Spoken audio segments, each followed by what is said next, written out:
તો ફેમિલી, તો આજે આપણે મેળાવાની રાણીનો મેકઅપ સેકઅપ કરવાનો છે. એટલે એને આપણે સરસ મજાની સિચ્યુએશન આપી દીધી છે કે અહીંયા કને 2-3 કલાક બેસવાના છે.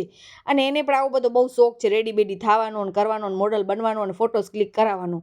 તો મેં કીધું હાલો આજે તમારો જ વારો લઈ લઈ. બધું અમે સવારે અમારા કામકાજ પતાવી લીધા, બપોરે જમી કરી લીધો, વાસણ ધોઈ કરીને 4:30 પોણા 5 વાગ્યા અમે બેસી ગયા હતા. અને 6 થી આઈ થિંક 6:15 વાગ્યા સુધી અમે બધું મેકઅપ હેરસ્ટાઈલ બધું કમ્પ્લીટ કર્યું.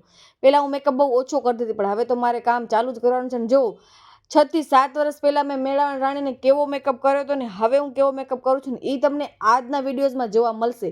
મેકઅપ સેકઅપ કરતા જઈએ અને ખીખોડા કરતા જઈએ, અમારું ખલવાનું ચાલુ હોય. હું તમને આનામાં સમજાવી ન શકું, પણ તમને એ સમજાવી શકું કે 7-8 વર્ષ પહેલાં હું કેવો મેકઅપ કરતી. જો તમને હસવું આવે તો હસી લેજો, મને ખબર આ ભૂતણી લાગે આનામાં, પણ જે છે એ સાચું છે ને, આ રિયાલિટી છે કે પહેલાં હું આટલો બકવાસ મેકઅપ કરતી હતી અને હવે કાંઈક આટલો મારામાં સુધાર આવ્યો છે કે હવે હું આ ટાઈપનો મેકઅપ કરું છું. જો અને હજી પણ પ્રોડક્ટ નોલેજ જેટલી આપણે માટે સારી હોય ને એટલો આપણા માટે બેસ્ટ થાય. તો આપણે ધીમે ધીમે શીખી રહ્યા છીએ. પછી મેં મેકઅપ સેકઅપ કરી અને જો એમને હેરસ્ટાઈલ કરી હતી, શોર્ટ હેર છે તો કાંઈક આવું મેં કર્યું.